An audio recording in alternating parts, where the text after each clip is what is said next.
High साथीहरु, welcome to my channel. आज पनि फेरि दिदीलाई चाहिँ एकदम तपाईहरुसित एउटा रेसिपी शेयर गर्न मन लाग्यो है। त्यही भएर चाहिँ दिदीको चाहिँ घरमा चाहिँ एकदमै धेरै पाक्ने र घरको सबैको बेस्ट रेसिपी चाहिँ तपाईहरुसित शेयर गर्न लागिरहेको छु साथीहरु है। मसित चाहिँ सोयाबिन छ है, सोयाबिन मस्यौरा है, के भन्छ न्युट्रेला है यसको नाम। र म चाहिँ यसको चाहिँ क्रिस्पी सोयाबिन बनाउँछु साथीहरु है। र हेर्नु होला कस्तो हुन्छ र तपाईहरुले नि घरमा बनाएर खानुहुन्छ है। त्यो क्रिस्पी सोयाबिनलाई चाहिँ तपाईहरुले चाहिँ पछि चाहिँ सोया चाप पनि बनाउन सक्नुहुन्छ। सोया के भन्छ रे, कस्तो बिर्से भए, चिल्ली, सोया चिल्ली साथीहरु। सोया चिल्ली पनि त्यो पछिको प्रोसेस हुन्छ साथीहरु। तर म चाहिँ चिल्ली चाहिँ बनाउँदिन है।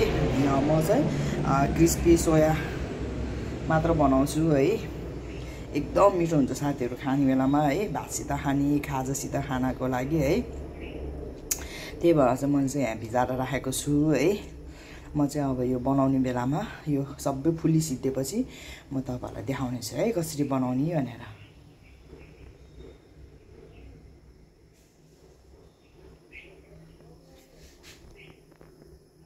निचारेर फालेर है मैले चाहिँ हेर्नु के थोक राखेको छु तपाईहरुलाई देखाइरहेको छु है। यो भयो कर्नफ्लावर, यो भयो 1 चिम्टी बेचार, यो स्वाद अनुसार नुन, र यो चाहिँ लसुन, प्याज र सुकेको खुर्सानीको पेस्ट है साथीहरु यो। र अब यसमा चाहिँ म 1 चम्चा जति यो सोया सस राख्छु है। अनि त्यसपछि यसलाई चाहिँ मजाले मोल्छु है।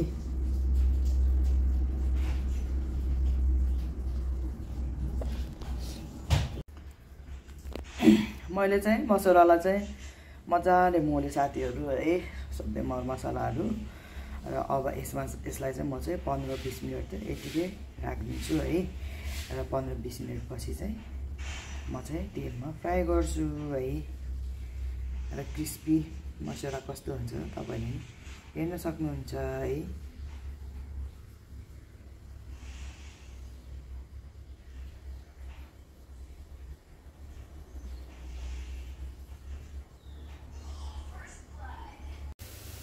साथीहरु मैले चाहिँ सोयाबिन चाहिँ हेर्नु फ्राई गर्दैछु है। अब यसलाई चाहिँ म अलिक क्रिस्पी हुने गरेर फ्राई गर्छु अनि त्यसपछि निकाल्छु है। हेर्नु यहाँ पकाउँदाखेरि यस्तो खाउँ लाग्ने भइसकेको छ साथीहरु है। मजाले चरारा कराउँदै छ है। यस्तो मिठो बास्ना नै आइरहेको छ लसुनको।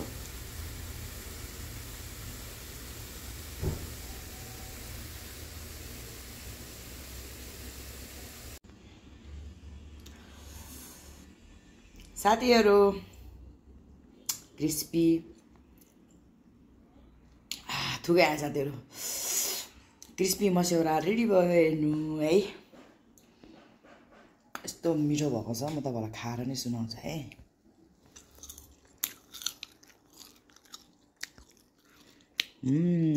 दामी हो साथीहरु।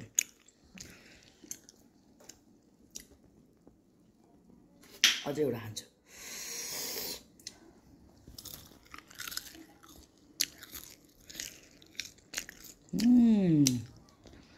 मिठो साथीहरु, मिठो।